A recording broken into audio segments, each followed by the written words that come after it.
What do you think right now, as we're sitting here, what's the number one need? Is it right tackle? And if it's right tackle, wouldn't you look for a veteran?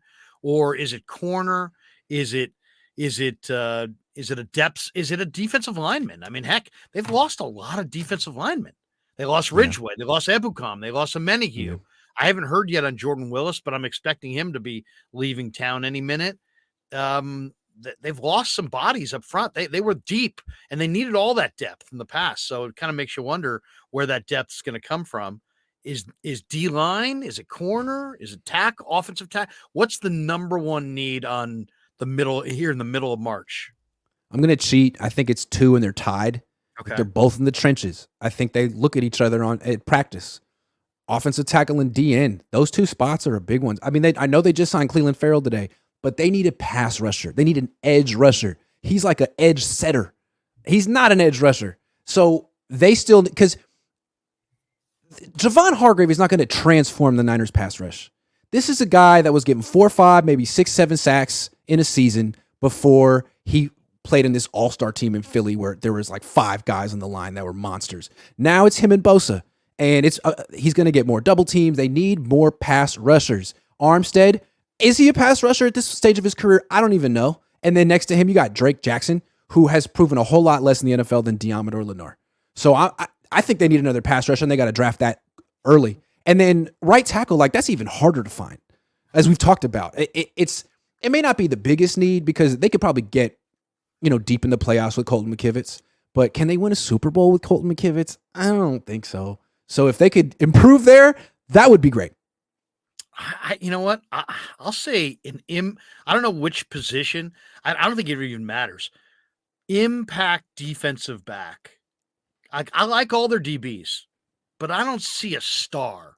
I mean, not Talanoa, because Talanoa is getting like promoted by the NFL as a star. I know. And if he had a crew cut, he wouldn't be getting. It's so true, man. A lot of it's true. I mean, a lot of it's the hair and the Palomalu and the big. It's the Palomalu effect. It's the Palomalu effect for sure. Games. I like Afanga a lot, but I just don't see superstar there. He especially in the second half of the year, he fell off of more tackles than he made. So that's not good. So I think he's got a lot of potential. I think his feel is awesome. His instincts are great. His deep speed's not great. And if he's going to fall off of blitzes, then it's true. I'd rather him not blitz at all than fall off a blitz. True. So I need a great player back there. That being said, though, you could get Chauncey Gardner-Johnson, or they could probably draft a really good safety with those comp picks in round 3. Yeah, it's nice about that position. To me, a great player is necessary in the secondary. You could argue they should spend their first pick on a safety or a corner, although you're not going to get a great corner at pick 99. You could get a great safety at pick 99. The Niners could have had Kirby Joseph last year, but Kyle Shanahan somehow weaseled his way in the draft room and said, I want Ty Davis Price. Big mistake. Could have had Kirby Joseph. So, I mean, these safeties are there at this point in the draft. They absolutely – it's a big need. I guess I was just talking about needs that are tougher to fill. They can and should fill the safety need. But right tackle, man, I'd love to hear their plan at right tackle because I can't figure it out.